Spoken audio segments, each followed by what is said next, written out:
In this episode about the 10 biggest sins in Islam part 2, we'll be looking more at the specific sins rather than certain types of sins or groups of sins. Welcome back guys to FTD Facts. My name is Leroy Kenton and I took a look at your comments in part 1 and a lot of you guys were expecting us to go more into details about the specific sins about Islam, but we really thought it was important to take a look and see, okay, well, these are the types of sins and the sin groups, just so that you guys can get a little bit more of an understanding of what kinds of sins exist out there versus a specific type of sins. But like I said, we're gonna jump into specific sins coming up right now. And one of the biggest sins in Islam at number 10 is not fasting. Now I'm going to be mentioning 3 sins in this one, but I'm going to be keeping it all into just one fact. Breaking the fast of Ramadan or not fasting in that month without any valid excuse is a big sin. Now the Prophet Muhammad said Islam is built upon 5 pillars, testifying that there is no true God except Allah and that Muhammad is the messenger of Allah. There's performing the prayers,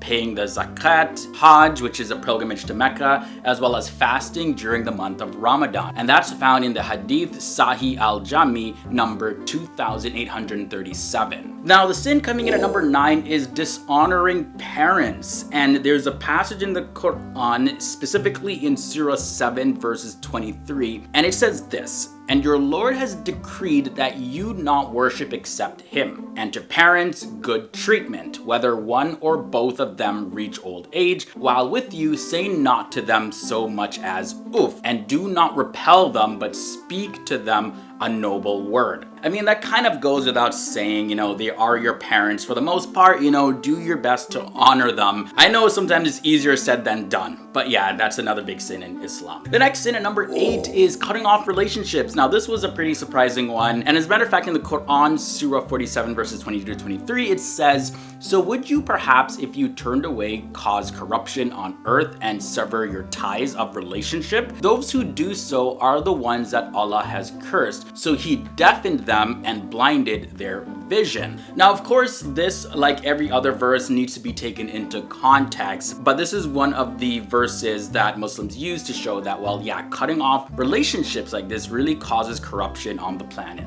And that's one reason why they believe that there's so much division on earth, and it's definitely something that is frowned upon in the religion of Islam. The next sin is levying illegal taxes. So in the Hadith Sahih al-Jami number 87, it says this: "The Prophet Muhammad said, do you know who the bankrupt is? The bankrupt from my nation is the one who appears on the day of resurrection having performed the prayers, fasted, and paid the zakat, but had also abused that person, slandered that person, wrongfully taken the wealth of that person, and spilled the blood of that person. These people will take from his good deeds. If his good deeds are thereby exhausted, he will be given their sins, and then he will be thrown into the hellfire." So bottom line, don't be overcharging people, don't be throwing any kind of illegal charges as well. This is a big sin in Islam. Sin at number 6 is arrogance. And this is mentioned in the Quran, Surah 16 verses 23. And it says, "Assuredly Allah knows that they conceal and what they declare. Indeed, He does not like the arrogant." Pretty straightforward, but guys, we reach halfway in this episode. If you're enjoying it so far, don't forget to leave a like,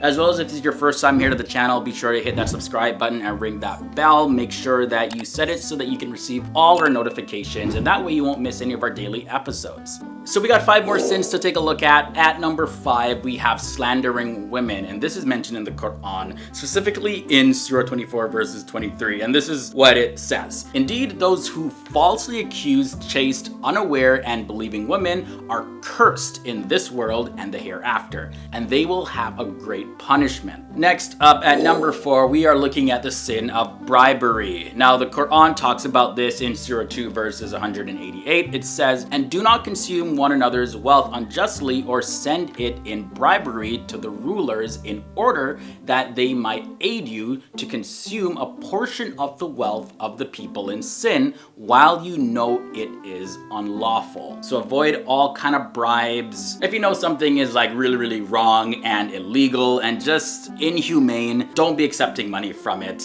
Perhaps if you guys want, we can dive a little bit more in another episode. But let's move on now to sin number 3, and this is drinking alcohol, a pretty big one, and most people who aren't even Muslim know this about the religion of Islam. This is like a big sin. Avoid alcohol. But not just alcohol, any intoxicants. And in the Quran, Surah 5 verses 90, it says, "O you who have believed, indeed, intoxicants, gambling, sacrificing on stone altars to other than Allah, divining arrows are but defilement from the work of Satan. So avoid it that you may be successful." So again, that passage mentioned multiple things, but the thing that stood out there was really avoiding intoxicants. The next big sin at number 2 is adultery and fornication. Again, this is something that even non-Muslims are very familiar with when it comes to the religion of Islam, one of the things that are forbidden. And we find reference to this in the Quran, Surah 17 verses 32. And what does it say? It says this, "And do not approach unlawful sexual intercourse. Indeed, it is ever an immorality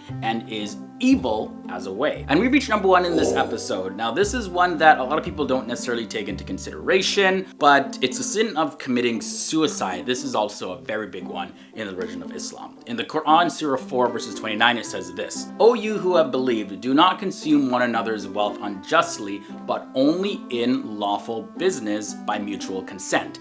And do not kill yourself or one another. Indeed, Allah is to you ever merciful." So again, it doesn't matter how bad life seems to go or how much you're currently suffering right now. In the religion of Islam, you're advised to not take your own life because that is a sin. So yeah, that brings us to the end of this episode. Those were 10 biggest sins in the religion of Islam, part 2. Let me know your thoughts and comments down below. I know there are many other sins, but we just take a look at some of the biggest ones right here. I'll always love to hear your feedback down below in the comment section. And before you guys get out of here, just a reminder, my social media links are below in the video description section. And we also take videos by request. So if you have any topics for future episodes, be sure to let me know also down in the comment section. Now I'm gonna get out of here, but I'll leave you the recommended episode. It's gonna be at the end screen. So tap that annotation once you see it. Enjoy it, and I'll see you guys next time.